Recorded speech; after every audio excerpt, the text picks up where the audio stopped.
நடவடிக்கைகள் என்ன எடுத்திருக்காங்க? இல்லை, வேலை நடந்துட்டு இருக்குது. அப்புறம் மாவட்ட செயலாளர் மீது வழக்கு பதிவு செஞ்சதாக சொன்னாங்க 4 பிரிவு கீழே. அதான் எஃப்ஐஆர் போட்டு வழக்குகள் எல்லாம் விசாரணை ஸ்டார்ட் பண்ணியிருக்கிறாங்க. ஃபர்தர் உங்களுக்கு எதுனா உங்களுக்கு அப்டேட் பண்ணி சொல்கிறோம். ஓகே, சரியா? ஓகே. இல்ல, அது நான் முதல்ல நானே விசாரிச்சு சொல்லிக்கிறேன் பேட்டா. இப்போதைக்கு நீ என்கிட்ட கேட்காதீங்க, நான் விசாரிச்சு சொல்றேன் பேட்டா. ரைட்டா? ஒரு விசாரணை நடந்துட்டு இருக்குது. விசாரணை முடிவு என்ன தெரிஞ்சு நம்ம சொல்றோம். அது கொஞ்சம் பொறுமையா இருங்க. எஃப்ஐஆர் போட்டுக்கிறோம். எஃப்ஐஆர் போட்டு வேலை நடந்துட்டு இருக்குது பேட்டா. ரைட்டா? ஓகே. அது ஓகே, இப்போதைக்கு எஃப்ஐஆர் போட்டுருக்குதுன்னு அவங்க சொல்றேன்னு சொல்லிட்டு பேட்டா. வெயிட் பண்ணுங்க. எஃப்ஐஆர் போட்டு உங்களுக்கு சொல்றேன். அவ்வளவுதான். தொடர்ந்து காவல்துறையின் தரப்புல அதிகப்படியான விளக்கங்கள் எதுவும் இல்ல, இதுக்காக உயிரிழப்பு ஏற்படுது அப்படிங்கிற ஒரு குற்றச்சாட்டு என்பது இருக்கு. தவறானது.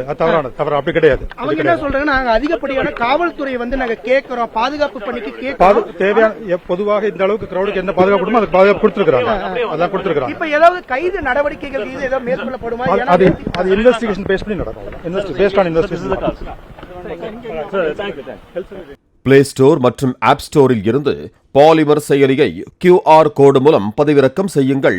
செய்திகளை உடனுக்குடன் பெறுங்கள்.